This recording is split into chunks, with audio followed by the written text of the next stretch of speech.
Hello दोस्तों। तो चलिए आज हम लोग क्लास 12 का ज्योग्राफी का टॉप 19 क्वेश्चन को देखने वाले हैं, जो कि ये चैप्टर 1 का क्वेश्चन है। और इस चैप्टर का नाम क्या है? मानव भूगोल, प्रकृति एवं विषय क्षेत्र, जो कि चैप्टर 1 ज्योग्राफी का है और ये पार्ट 1 है। तो आपको इसमें टॉप 19 क्वेश्चन देखने को मिलेंगे चैप्टर 1 से। तो चलिए फटाफट से इसका राइट आंसर बताना है आप लोगों को। चलिए देखिए, अगर आपको इसका PDF डाउनलोड करना है तो आप लोगों को टेलीग्राम चैनल को ज्वाइन कर लेना है। वहाँ पे आपको इसका PDF मिल जाएगा।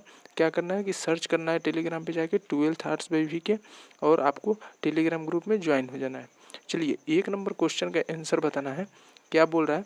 निम्नलिखित में से कौन सा एक मानव भूगोल से संबंधित नहीं है? बताना है कि निम्नलिखित में से कौन सा एक मानव भूगोल से संबंधित नहीं है?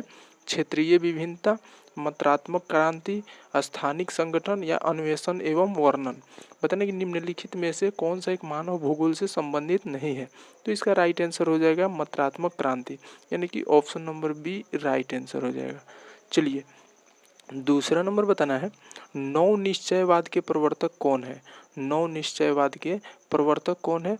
राइटजेल, टेलर, हम्बोल्ट, ब्लास। नौ निश्चयवाद के प्रवर्तक कौन है?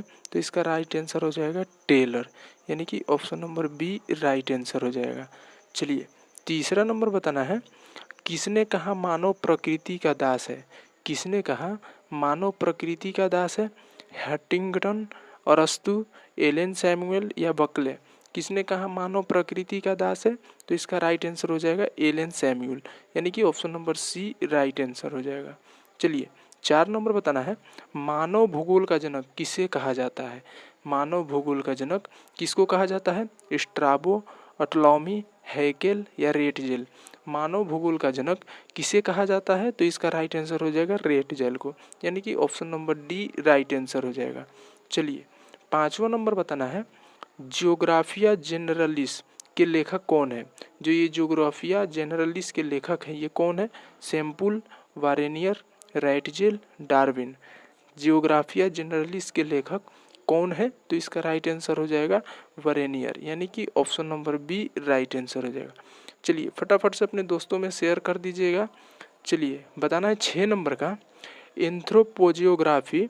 बताना कि एंथ्रोपोजियोग्राफी नामक पुस्तक के लेखक कौन है? एंथ्रोपोजियोग्राफी नामक पुस्तक के लेखक कौन है? राइटजेल, हंटिंगटन, सैम्पल, जीन्स ब्रूंस। बताइए 6 नंबर का क्या हो जाएगा राइट आंसर?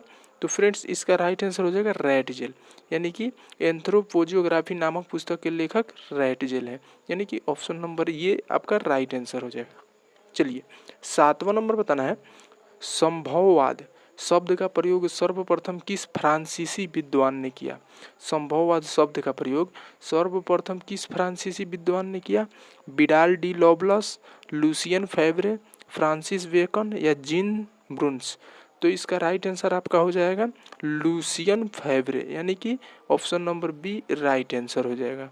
चलिए 8वां नंबर बताना है, मानव भूगोल क्रियाशील मानव और अस्थायी पृथ्वी के परिवर्तनशील संबंध का अध्ययन है, यह किसने कहा है?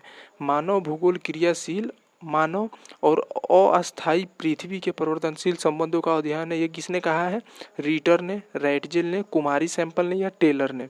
तो दोस्तों इसका राइट आंसर हो जाएगा आपका कुमारी सैंपल ने, यानी कि ये कुमारी सैंपल ने कहा है। तो इसका right answer option number C हो जाएगा।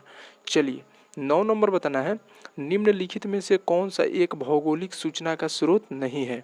निम्नलिखित में से कौन सा एक भौगोलिक सूचना का स्रोत नहीं है?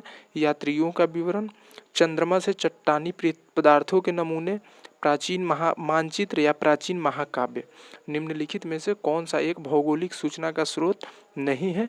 तो इसका राइट आंसर हो जाएगा चंद्रमा से चट्टानी पदार्थों के नमूने, यानी कि option number B right answer हो जाएगा। चलिए 10 नंबर बताना है, निम्नलिखित कथनों में से कौन सा एक भूगोल का वर्णन नहीं करता? निम्नलिखित कथनों में से कौन सा एक भूगोल का वर्णन नहीं करता? समकलनात्मक अनुशासन, मानव और पर्यावरण के बीच अंतर संबंधों का अध्ययन, या फिर दैवैधता पर आश्रित प्रौद्योगिकी के विकास के फलस्वरूप आधुनिक समय में प्रासंगिक नहीं। तो फ्रेंड्स इसका राइट आंसर हो जाएगा आपका दैवैधता पर आश्रित, यानी कि option number C right answer हो जाएगा। चलिए 11 नंबर बताना है, आधुनिक मानव भूगोल के जनक हैं। आधुनिक मानव भूगोल के जनक कौन है? Friedrich Ratzel, Varenius, Charles Darwin, Ellen Semple. आधुनिक मानव भूगोल के जनक कौन है? तो इसका राइट आंसर हो जाएगा आपका फ्रेडरिक रेटजेल, यानी कि option number A right answer हो जाएगा। चलिए 12 नंबर बताना है, नियतिवाद के विचारक कौन थे? नियतिवाद के विचारक कौन थे? ई कांट, हम्बोल्ट, रीटर या इनमें से सभी? नियतिवाद के विचारक कौन थे? तो इसका राइट आंसर हो जाएगा इनमें से सभी, यानी कि ई कांट, हम्बोल्ट, रीटर ये सभी थे, यानी कि option number D right answer हो जाएगा।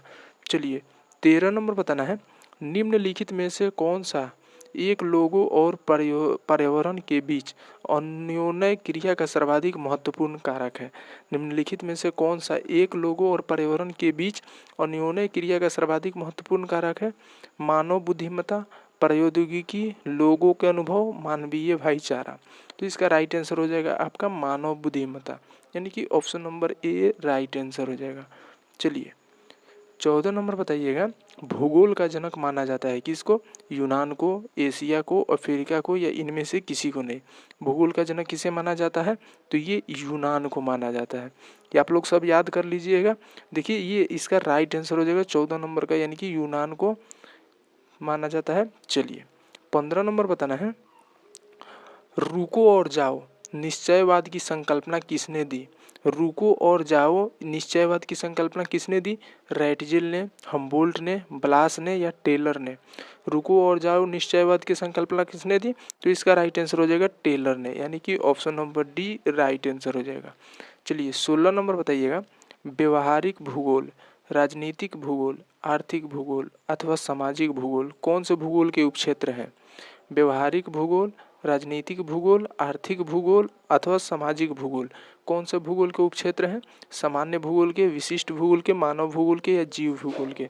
तो इसका राइट आंसर हो जाएगा आपका मानव भूगोल के, यानी कि option number C right answer हो जाएगा।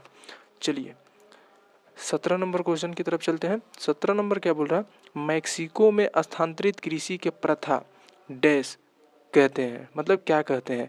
मैक्सिको में स्थानांतरित कृषि की प्रथा को क्या कहते हैं? रोका, मिल्या, लादांग या झूम? बताइए 17 नंबर की मैक्सिको में स्थानांतरित कृषि प्रथा को क्या कहते हैं? तो इसका राइट आंसर हो जाएगा मिल्या, यानी कि option number B right answer हो जाएगा, मिल्या कहते हैं। चलिए 18 नंबर बताना है, मानव भूगोल विचारकों के विकास की अभिव्यंजना है, न कि भौगोलिक ज्ञान के विस्तार और खोज का कोई तत्कालीन परिणाम है। यह परिभाषा किसने दी? मानव भूगोल विचारक के विकास की अभिव्यंजना है, न कि भौगोलिक ज्ञान के विस्तार और खोज की कोई तत्कालीन परिणाम है। यह परिभाषा किसने दी? जीन ब्रून्स ने, विडाल्डी उल्लास ने, ई हंटिंगटन ने या फ्रेडरिक रेटजेल ने? तो इसका राइट आंसर हो जाएगा आपका विडाल्डी उल्लास ने, यानी कि option number B right answer हो जाएगा 18 नंबर का। चलिए 19 नंबर और लास्ट क्वेश्चन बताना है, 1990 का दशक भूगोल के किस उपागम के लिए जाना जाता है? 1990 का दशक भूगोल के किस उपागम के लिए जाना जाता है? उत्तर आधुनिकतावाद, आधुनिकतावाद, अन्वेषणवाद या संभववाद? बताइए 1990 का दशक भूगोल के किस उपागम के लिए जाना जाता है? तो इसका राइट आंसर हो जाएगा आधुनिकतावाद, यानी कि option number B right answer हो जाएगा। चलिए आपका 19 क्वेश्चन आपको टॉप 19 क्वेश्चन था चैप्टर 1 से, खाली आपको पूरा वीडियो देख लेना है। आप लोग अगर पूरा वीडियो देख लीजिएगा तो किसी भी चैप्टर से अगर एग्जाम में क्वेश्चन आएगा तो आप लोग को डरने की कोई ज़रूरत नहीं रहेगी, इसलिए आप लोग पूरा फुल वीडियो देखिएगा और वीडियो को लाइक कर दीजिएगा, चैनल को सब्सक्राइब कर लीजिएगा। ऐसे ही आपको चैप्टर वाइज वीडियो मिलते रहेंगे। और हाँ दोस्तों, अपने दोस्तों को भी शेयर कर दीजिएगा। चलिए फ्रेंड्स, फिर मिलते हैं अगले वीडियो में, तब तक के लिए बाय बाय।